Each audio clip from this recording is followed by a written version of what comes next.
Hello friends, welcome to my YouTube channel. आज हम आप लोगों को संख्या पद्धति का परिचय कराएंगे।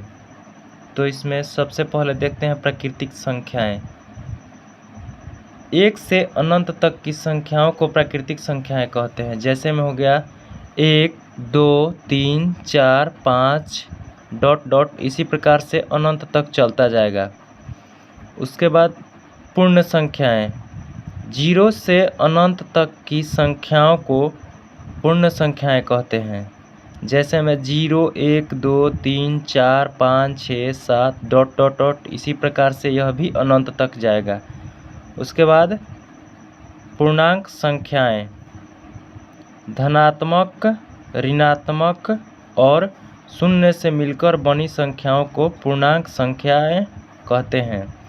जैसे ऋणात्मक में भी होता है और धनात्मक में भी होता है, शून्य भी होता है। तो -3, -1, 0, 4, 5, 6, 8 इसी प्रकार से और कई सारी संख्याएं हो जाएंगी। अभाज्य संख्याएं, एक से बड़ी वे प्राकृतिक संख्याएं जो एक और स्वयं से पूर्णतः विभाजित हो। जैसे 2, यानी इसमें एक और अपने आप से ही कटना चाहिए, बाकी किसी भी संख्या से नहीं कटना चाहिए। तो 2 को अगर हम भाग देंगे तो 1 से कट जाएगा और 2 से कटेगा, यानी 1 और अपने आप से कट रहा है। इसी प्रकार से 3 भी 1 और अपने आप से कटेगा। फिर 5 भी 1 और अपने आप से कटेगा। उसके बाद 7 भी 1 और अपने आप से कटेगा। 11 भी इसी प्रकार से 1 और अपने आप से कटेगा। उसके बाद 13 भी 1 और अपने आप से कटेगा। उसके बाद 17 हो जाएगा, 17 भी 1 और अपने आप से कटेगा। भाज्य संख्याएं, एक से बड़ी वे प्राकृतिक संख्याएं जो एक और स्वयं के अलावा किसी भी दूसरी संख्या से पूर्णतः विभाजित हो। यानी एक और स्वयं से कटने के अलावा दूसरे संख्या से भी कट जाए तो वो भाज्य संख्याएं होती है। जैसे 4 को कटाएंगे तो 1 से भी कटेगा, अपने आप से भी कटेगा और 2 से भी कट जाएगा। 6 को कटाएंगे तो 1 से कटेगा, अपने आप से कटेगा और फिर 2 और 3 यानी दूसरे संख्या से भी कट जा रहा है। इसी प्रकार से 9 हो जाएगा, 8 हो जाएगा, फिर 10 हो जाएगा, फिर 12 हो जाएगा, 14 हो जाएगा, 15 हो जाएगा। ये सभी संख्याएं एक और अपने आप से कटने के अलावा दूसरे संख्याएं से कट जा रही है, इसलिए ये भाज्य संख्याएं हो गई। परिमेय संख्याएं, जो संख्याएं p/q के रूप में लिखा जाए जहां q 0 न हो उसे परिमेय संख्याएं कहते हैं। जैसे 5/3, तो ये परिमेय संख्याएं हुई, इसलिए कि इसका q 0 नहीं है। -4/6, इसका भी q 0 नहीं है, तो ये भी परिमेय संख्या हो गई। 16 का जब वर्गमूल निकालेंगे तो ये भी परिमेय संख्या हो गई। इसके नीचे एक छुपा हुआ है, यानी किसी भी अंक के नीचे जब कोई अंक नहीं रहता है तो उसके नीचे एक छुपा रहता है। इसी प्रकार से 4.3 के ऊपर रेकरिंग, यानी 3 बार रिपीट हो रहा है, तो ये भी हमारी परिमेय संख्या है, इसलिए कि इसको हम p/q के रूप में लिख सकते हैं। इसी प्रकार से अब हम देखते हैं अपरिमेय संख्याएं।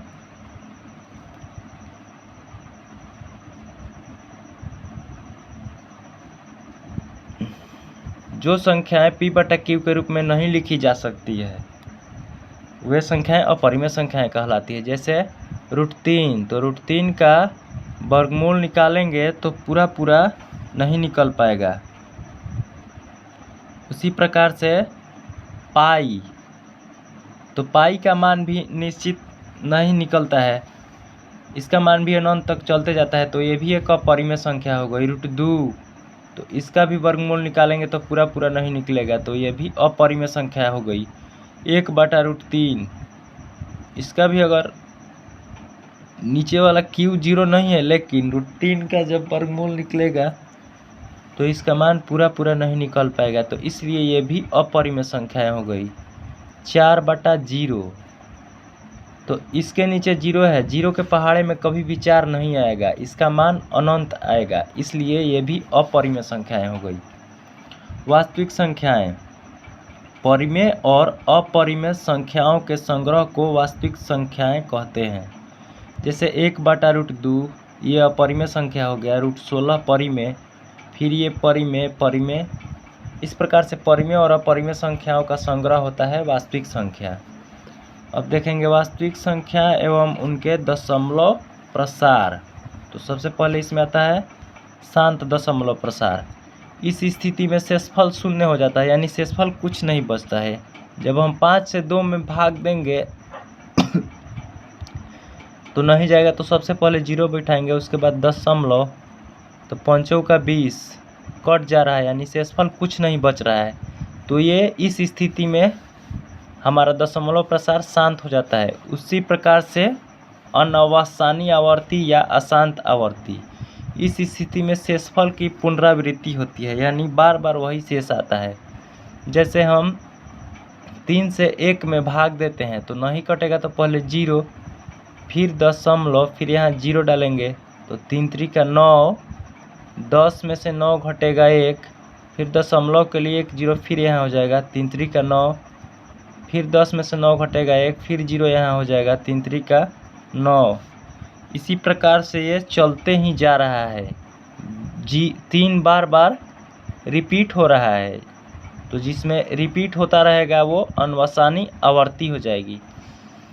इसी प्रकार से अनवसानी अनावर्ती या अशांत अनावर्ती, इस स्थिति में शेष की पुनरावृत्ति नहीं होती है, यानी शेष रिपीट नहीं होता है, अलग अलग आते रहता है। जैसे भाग देंगे किसी भी संख्या से किसी संख्या में, तो 3.4 5 6 7 2 5 3 2, यानी मान बदलते रहता है, रिपीट नहीं होता है। तो ये अनवसानी अनावर्ती या अशांत अनावर्ती होती है। अब देख लेते हैं कुछ घातांक के नियम जो आपके क्लास 9th में काम आएंगी। जैसे a के पावर m, ये गुना के चिन्ह है, a के पावर n, तो जब बेस 1 रहता है, नीचे वाला बेस होता है, ऊपर वाला पावर होता है, तो पावर को जोड़ देते हैं, तो बेस इसका सेम है a, तो m प्लस n हो जाएगा। जैसे एग्जाम्पल के तौर पर ले लेते हैं 2 के पावर 3 इंटू 3 के पावर 2 के पावर 2, तो इसका बेस 1 हो गया तो 2 हो जाएगा, और ये पावर जुट जाएगा, तो 3 और 2 5 हो जाएगा।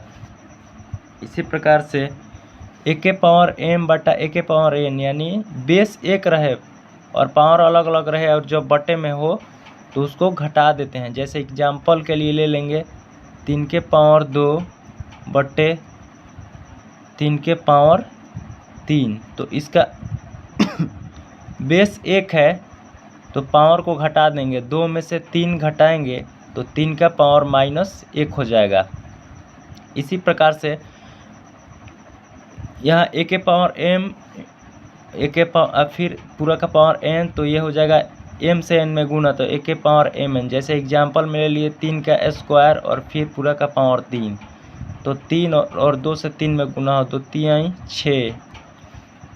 इसी प्रकार से जब बेस अलग अलग रहे और पावर 1 रहे तो बेस में गुना हो जाता है, जो पावर रहता है वो लिखा जाता है। जैसे 4 का स्क्वायर इंटू 3 का स्क्वायर, तो इसमें गुना हो जाएगा, 4 3 12 और पावर 2 है तो पावर 2 हो जाएगा।